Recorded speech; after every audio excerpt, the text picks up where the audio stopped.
Hi viewers, welcome to Telugubadi YouTube channel. మనం రోజు టీవీల్లో బుల్ మార్కెట్, బేర్ మార్కెట్ అంటూ వింటూ ఉంటాం. అసలు ఈ బుల్ మార్కెట్ అంటే ఏంటి, బేర్ మార్కెట్ అంటే ఏంటి, అసలు ఈ స్టాక్ మార్కెట్లోకి ఎద్దులు ఎలుగుబంట్లు ఎందుకు వచ్చాయనే దాని గురించి ఇప్పుడు మనం తెలుసుకుందాం. ముందుగా బుల్ మార్కెట్. స్టాక్ మార్కెట్లో సెన్సెక్స్, నిఫ్టీ అనేవి ఉంటాయి. వీటిని మనం ఇండెక్స్ లేదా సూచీలు అని అంటాం.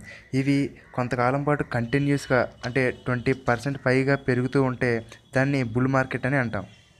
ఈ బుల్ మార్కెట్ సమయంలో సెల్లర్స్ కన్నా బయ్యర్స్ అంటే షేర్లు కొనేవాళ్ళు ఎక్కువగా ఉండడంతో షేర్ ప్రైస్లు అనేవి విపరీతంగా పెరిగిపోతూ ఉంటాయి. ఈ బుల్లిష్ టైంలో లాభాలు కొనుగోళ్లతో ఎక్కడ చూసినా స్టాక్ మార్కెట్ నిండా ఒక పాజిటివ్ ఎన్విరాన్మెంట్ అనేది ఉంటుంది. అంతేకాకుండా దేశ ఆర్థిక అభివృద్ధి బాగుపడడం, అలాగే అందరికీ ఉద్యోగాలు దొరకడం, దాదాపు అన్ని కంపెనీ షేర్లు పెరగడం ఇవన్నీ బుల్ మార్కెట్కి సూచనలు. Next bear market. ఈ స్టాక్ మార్కెట్ల యొక్క సూచీలు చాలా కాలం పాటు కంటిన్యూస్గా పడిపోతూ 20%కి పైగా దిగువ స్థాయికి చేరిపోతే దాన్ని బేర్ మార్కెట్ అని అంటారు.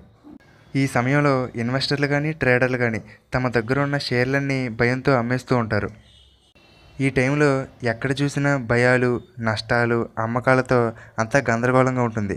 స్టాక్ మార్కెట్లన్నీ ఒక నెగిటివ్ ఎన్విరాన్మెంట్తో నిండిపోయి ఉంటాయి. సరే, ఇప్పుడు మీకు బుల్ మార్కెట్ అలాగే బేర్ మార్కెట్ అంటే ఏంటో ఒక ఐడియా వచ్చింది కదా. ఇక్కడ మనకు ఒక సందేహం రావచ్చు. ఎన్నో జంతువులు ఉండగా మార్కెట్లు పెరుగుతున్నాయి అని తెలియజేయడానికి ఎద్దుని, మార్కెట్లు పడిపోతున్నాయి అని తెలియజేయడానికి ఎలుగుబంటిని ఎందుకు వాడుతున్నారని. దీనికి ఒక ఎక్స్ప్లెనేషన్ ఉంది. ఎద్దు తన శత్రువుతో పోరాడుతున్నప్పుడు దానిని తన కొమ్ములను ఉపయోగించి కింద నుండి పైకి గాలిలోకి విసిరేస్తాయి. అలాగే మార్కెట్లు కూడా కింద నుంచి పైకి పెరుగుతున్నాయి అని చెప్పడానికి సింబాలిక్గా ఈ ఎద్దుని వాడతారు. అలాగే ఎలుగుబంట్లు తన శత్రువులతో పోరాడుతున్నప్పుడు వాటిని కిందకి లాగేసి నేల మీద పడేసి వాటితో పోరాడతాయి. సో మార్కెట్లు కూడా పైనుంచి కిందకి పడిపోతున్నాయి అని తెలియజేయడానికి సింబాలిక్గా ఈ ఎలుగుబంటిని వాడతారు. ఈ రెండు కారణాల వల్ల ఎద్దుని, ఎలుగుబంటిని మార్కెట్ల యొక్క ట్రెండ్ని తెలపడానికి గుర్తుగా వాడుతున్నారు అంతే.